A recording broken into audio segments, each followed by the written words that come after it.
What's up, role players? How was your week? I'm currently redesigning my study and upgrading my camera and some of my other equipment, so soon you'll be able to see my ugly mug in 4K. I'm sorry in advance, but we've got some interesting stories this week, so let's go.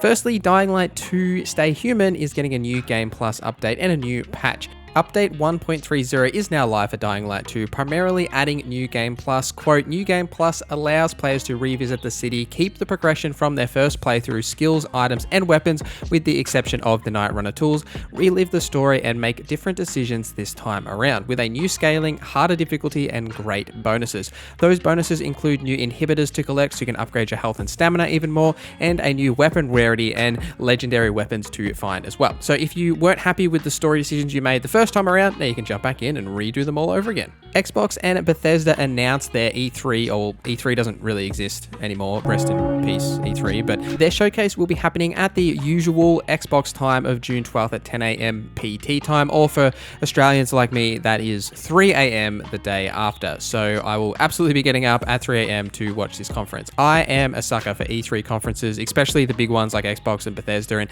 we don't really know what we're going to see at this showcase, though the image does indicate to me something Starfield related based on the fact that Starfield's coming out this year and the space theme of the promotional image that Xbox has released. I love it when Todd gets on stage and talks about his latest game for 30 minutes straight, about what they've been working on, all the intricate details. We may also on the Bethesda side see something more from Redfall, that game that Arcane are working on, and on the Xbox side I would expect probably to maybe see something from Avowed. They'll have the typical things that they've been working on, updates of, Perfect Dark possibly, and the other titles. Probably not Fable. I don't think we'll see some Fable. We're obviously going to get some Halo Infinite things from there, and it's going to be really interesting to see what they actually do show. Xbox have a lot of things planned, and after a year now with Bethesda on board, it'd be interesting to see whether some of these rumors about remakes of some of the old Fallouts and Elder Scrolls games and what they're really actually doing, and they're really in a position where they can take over the Western RPG market with things like Avowed and Starfield and all of the Elder Scrolls and Fallout licenses and back catalog that they have, and remaking or remastering them, and then you're not even talking about In Exile, which just had Wasteland 3, which is basically pretty much finished, and they are working on other projects, so it'll be really interesting to see what they do have coming in the future. Final Fantasy 16 is in the final stages of development. Final Fantasy 16's producer Naoko Yoshida has said the game is in its final stages of development, as reported by Ryan Disney of IGN, which has been translated to English by Twitter user Atakamochi.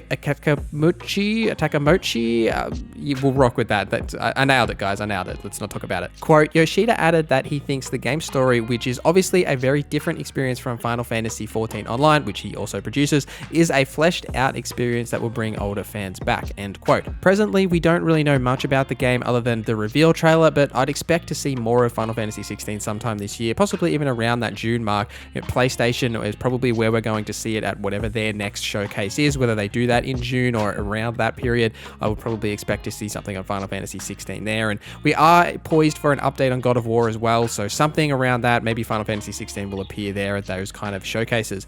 I'm not usually a fan of Final Fantasy. I've tried them. I've really tried to get into 7 and 7 Remake, 14 and 15, but they're just not really my kind of RPGs. I'll probably try again with 16, I guess, so we'll see if that really gets me there, and 7 Remake was the closest I ever got to really enjoying a Final Fantasy game, but I never understood why Cloud was helping kids find their long-lost cats when there is much more important things to do. Game release dates and delays for the week, and as it's the start of a new month, we have PlayStation Plus and Xbox Gold games. On the PlayStation side, we have FIFA 22, which you probably know what FIFA is. You don't need me to tell you what that is. For us RPG fans, we've got Tribes of Midgard, which is a survival and action RPG, kind of hybrid with some colorful co-op, and it's an interesting title that I've always wanted to check out, and I probably will now that it's on PlayStation Plus, and The Curse of the Dead Gods, which is a single-player roguelike experience. On the Xbox side, we've got Yoki's Island Express, The Inner World, The Last Wind Monk, Hydra, Thunder, Hurricane, and Viva Pinata Party Animals. The only title of that I've ever heard of is Viva Pinata Party Animals. But moving on, King Arthur Knight's Tale released out of early access this week as well. King Arthur Knight's Tale is a unique hybrid between turn-based tactical games and traditional character-centric RPGs. Knight's Tale is a modern retelling of the classic Arthurian mythology story, filtered through the dark fantasy tropes, a twist of the traditional tales of chivalry. It does seem to be getting decent reviews reviews at the time of recording this video. It's sitting at a very positive at 85% on Steam for the recent reviews, so not including everything from the early access. Very interested to check this one out myself. I will probably end up picking this up and playing it in the near future once I have finished clearing up my backlog, which is just growing and growing. And next we have Loot Rivers, which is a procedurally generated labyrinth in a dungeon crawler roguelike setting where the main mechanic is about moving these platforms around to your advantage, so avoiding enemy attacks or getting yourself in the positional advantage. And it's a fun looking little pixel indie kind of title that does launch on May the 4th, as well as coming to Xbox Game Pass, so it's probably worth checking out on Game Pass if you do have it. And the last release of the week is the original two Elder Scrolls games. Arena and Daggerfall have just released on Steam for the first time, and they are both currently free, so you should go and pick them up while they are free. Just add them to your library so you don't have to pay for them in the future when they do start charging for it. And it's quite interesting that these games have just come to Steam for the first time right before the Xbox and Bethesda showcase, when there's some rumors of remakes and remasters happening. Strange. I wonder what that could mean.